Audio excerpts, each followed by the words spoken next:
Hello বন্ধুরা, কেমন আছো? আশা করি তোমরা খুব খুব ভালো আছো। সো ইমিগ্রেশন ক্লিয়ার করে আমরা ফাইনালি পৌঁছেছি ওমান। আর ওমানে আমাদের পৌঁছাতে অলমোস্ট সন্ধ্যা হয়ে গেছিলো। তো সন্ধ্যার সময় দৃশ্যটা দেখতে পারছো। তো সন্ধ্যার সময় খেয়ে ঘুমিয়ে পড়েছি। তো সকালবেলায় আমাদের জার্নিটা আজকে শুরু করব। তো সকালবেলা যখন ঘুম থেকে উঠি, একদম সোনালি ঝকঝকে রৌদ্র, আর ঠিক হোটেলের বাইরের দৃশ্যটা এরকম। খুব একটা জনবহুল এরিয়া নয়, কারণ এটি বর্ডার সাইডে, যেটা ওমানের মাস্কাট শহর থেকে অনেকটা দূর। তো আমরা যেখানে এসেছি সেখানে একটা সাধারণ এরিয়া, এতটা পশ কিছু নেই। আর ওমান কিন্তু এমনিতেই ফেমাস ওমানের সিম্পলসিটির জন্য, যেখানে এখানেও প্রচুর ওমানিয়া বসবাস করে। আমরা ডেফিনেটলি সেই দিকেও যাব। আর হোটেল থেকে বেরিয়ে শুধু এখানে তোমরা মোস্টলি হোটেলই দেখতে পারবে। আর একটা বিষয় আমি ওমানের বিষয়ে বলে রাখি, সেটা হচ্ছে মসজিদ। ওমানের কিন্তু খুব কাছাকাছি ডিস্টেন্সে মসজিদ, যেটা দুবাইয়ের মধ্যে খুব একটা বেশি দেখা যায় না। এটা আমার খুব ভালো লেগেছে ওমানে।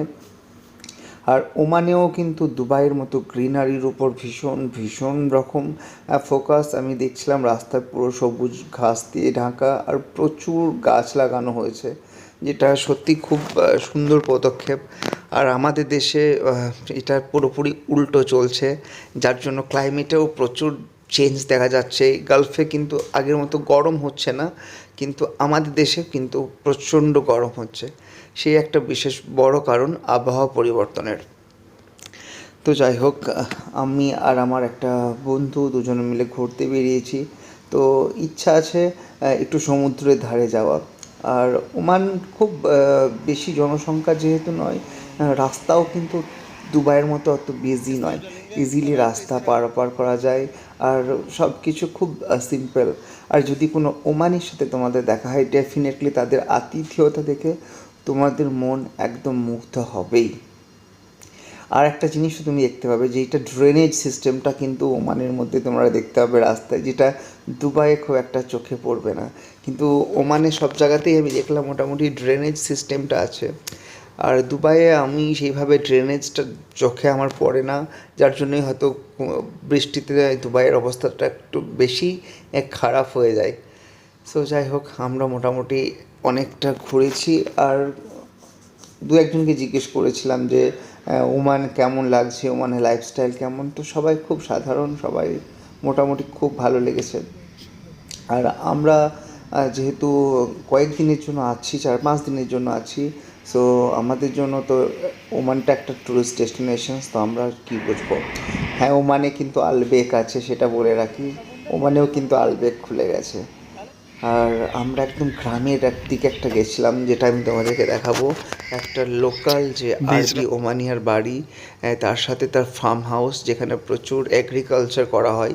আর এগ্রিকালচারটা শুধু খেজুর গাছের নয়, সবুজ শস্য লাইক ভেজিটেবলস আর আনাজ, এই ধরনের কিন্তু এখানে প্রচুর খেতি করা হয়, যেটা ওমানের যে রুরাল এরিয়াতে যেসব ওমানি শেখরা বসবাস করে, তাদের একটা বিশাল বড় ইনভেস্টমেন্ট বলতে পারো।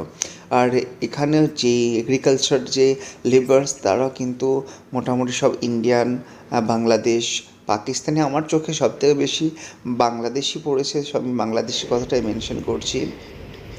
তো কিছুটা হেঁটে আমরা একটা জায়গায় পৌঁছেছি হাইওয়ের কাছে, যেখান থেকে আমাদের আরব সাগরটা খুব সুন্দরভাবে দেখা যাবে। কিন্তু এখান থেকে আর নিচে নেমে গিয়ে একদম সমুদ্রে যাওয়ার মতো এনার্জি ছিল না, কারণ অনেকটা পথ অলরেডি হেঁটেছি।